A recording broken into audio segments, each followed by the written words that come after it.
Il y a quelques jours à Avignon, Clément Beaune, pour le campus des macronistes, tout autre chose. Savez-vous quel nom a occupé le plus de place dans vos débats? Vous allez me dire? Vous le savez, vous y étiez. Oui. Donc Emmanuel Macron? Oh, non. Ah, je peux vous le dire. Éric Zemmour. Aurait-il pu rêver meilleure consécration? Vous avez parlé tous de lui. Vous en faites aujourd'hui votre principal adversaire? Si vous voulez, n'en parlons pas. Mais moi, je n'ai aucun problème à affronter... C'est facile. Non, mais pardon, mais c'est peut-être votre stratégie de ne pas en parler. Vous dites qu'on en parle tout le temps, donc je ne sais pas. Moi, ce que je vous dis, on ne va pas être ni dans l'obsession, ni dans l'ignorance. De qui que ce soit, d'ailleurs.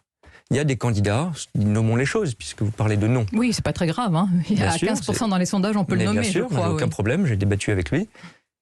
Nommons les choses. Il y a aujourd'hui un mouvement d'extrême droite, je crois, qui est incarné par Éric Zemmour, par Marine Le Pen aussi, parce que pour moi c'est la même chose, et qu'il faut combattre sur les idées.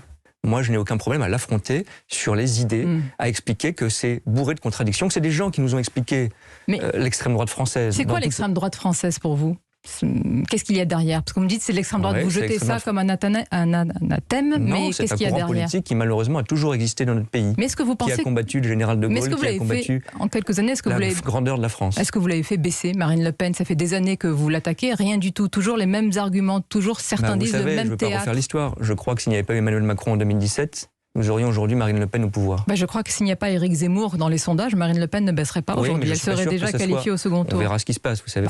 Vous lisez comme moi. Je lis comme vous, je vois l'alerte, bien sûr, mais je crois que ce n'est pas plus rassurant d'avoir Éric Zemmour que Marine Le Pen. Mais je le dis, moi je ne suis pas dans une dénonciation abstraite. Je dis par exemple, pour ce qui concerne les sujets que je suis au quotidien, l'Europe, que quand Éric Zemmour nous explique qu'il est pour la souveraineté, mais tout à coup il se rend compte qu'en fait il faut garder l'euro, parce que les Français sont attachés, que ça nous protège. N'y a-t-il pas une petite contradiction?